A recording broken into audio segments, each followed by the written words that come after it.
Vous êtes-vous déjà senti piégé? Non pas par des barreaux, mais par quelque chose de plus froid et plus lourd. Une forteresse construite à partir de votre propre douleur et de vos secrets. Vos prières rebondissent, vos cris résonnent dans le silence. C'est le mur de fer. C'est une prison faite de regrets, de honte et de blessures que vous portez depuis des années. Chaque jour, vous parcourez sa surface froide, vous souvenant des moments qui l'ont bâti. Des mots durs, des promesses brisées, des blessures profondes. Le mur promet la sécurité, mais n'offre que l'isolement et l'engourdissement. Vous vous demandez si même Dieu pourrait le franchir. Pourtant, dans le silence le plus profond, un murmure persiste, un amour qui refuse d'être réduit au silence. Dieu se tient de l'autre côté, non pas avec la condamnation, mais avec compassion, attendant de faire tomber votre forteresse.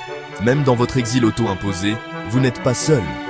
L'écho que vous entendez n'est pas seulement le vôtre, c'est le son de l'espoir, attendant de percer.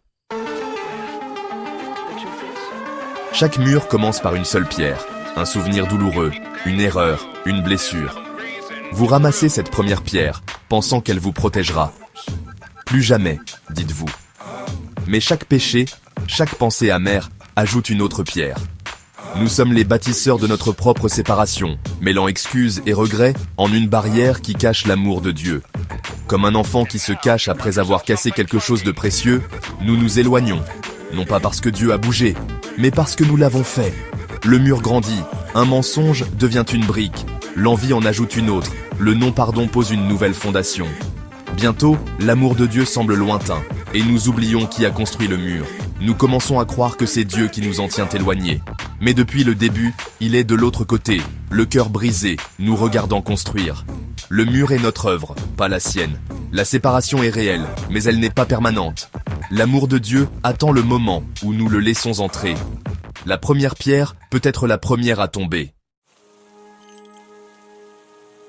Nous concevons nos propres prisons, utilisant la peur, l'orgueil et la douleur comme matériaux de construction. Une trahison devient une plaque d'acier, un échec une barre renforcée, un secret le mortier qui maintient le tout. Nous cachons notre fragilité, perfectionnant notre forteresse, nous convainquant que c'est pour notre survie. Mais plus nous construisons, plus il fait sombre et froid. Comme l'homme qui cache sa perte d'emploi derrière des mensonges, chaque secret et chaque mot dur ajoutent à la prison. Nous construisons pour nous protéger, mais finissons piégés à l'intérieur. Le mur qui promettait la sécurité n'offre que la solitude. Nous devenons prisonniers, gardiens et architectes, oubliant ce que ressent la liberté. Le mensonge, selon lequel nous sommes au-delà de la grâce, commence à sonner comme une vérité. Mais même dans l'obscurité, l'espoir demeure. Quand le silence semble absolu, une promesse éclate. Rien ne peut vous séparer de l'amour de Dieu.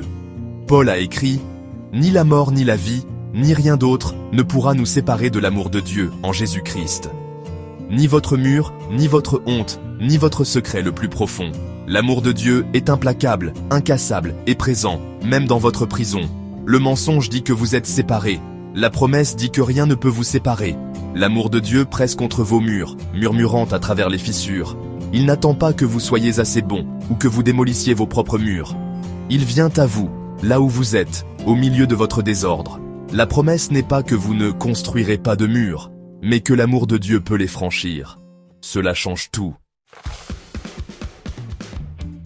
Si l'amour de Dieu presse contre nos murs, la croix est le marteau qui les brise.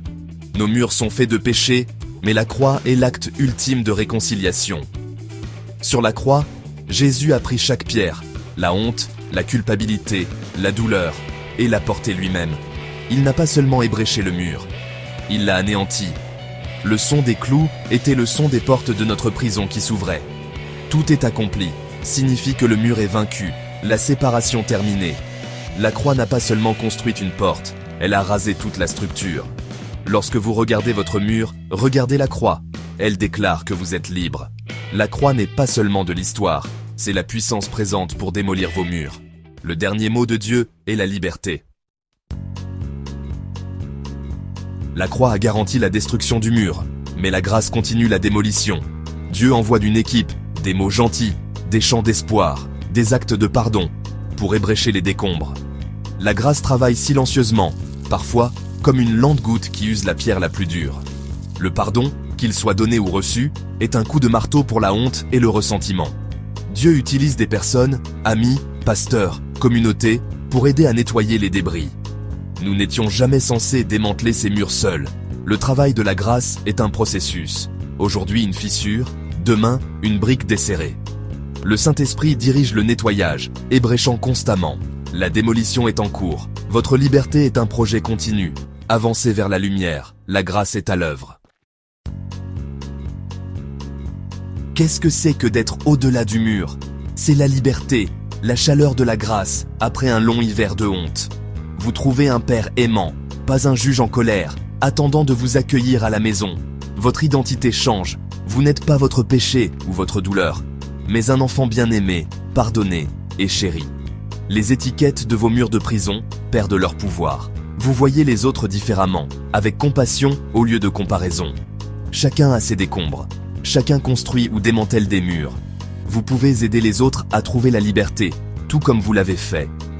La vie n'est pas parfaite, mais vous connaissez le chemin. Aucun mur ne peut rivaliser avec l'amour de Dieu. Vivez avec espoir. Celui qui a brisé vos chaînes vous appelle dans sa grâce grande ouverte. Peut-être reconnaissez-vous votre propre mur de fer, son poids, son écho, son ombre. Vous avez entendu parler de la promesse de Dieu et de la croix, mais cela semble lointain. La bonne nouvelle, vous n'avez pas à faire le premier pas, Jésus l'a déjà fait. Il se tient à votre porte et frappe, non pas avec force, mais avec une douce invitation. Le son de son cou est la grâce vous offrant une issue. Ouvrir la porte est simple, une prière, même juste. Dieu, je suis piégé. S'il te plaît, entre. La prière, c'est tourner la serrure de votre côté, dire oui à sa poursuite. Reconnectez-vous avec son peuple, laissez la communauté vous aider à dégager les décombres. Chercher de l'aide est un courage, pas un échec. Aujourd'hui, vous pouvez choisir la liberté. Le berger cherche, le marteau est tombé, le libérateur frappe. Tout ce que vous avez à faire est d'ouvrir la porte. La liberté attend.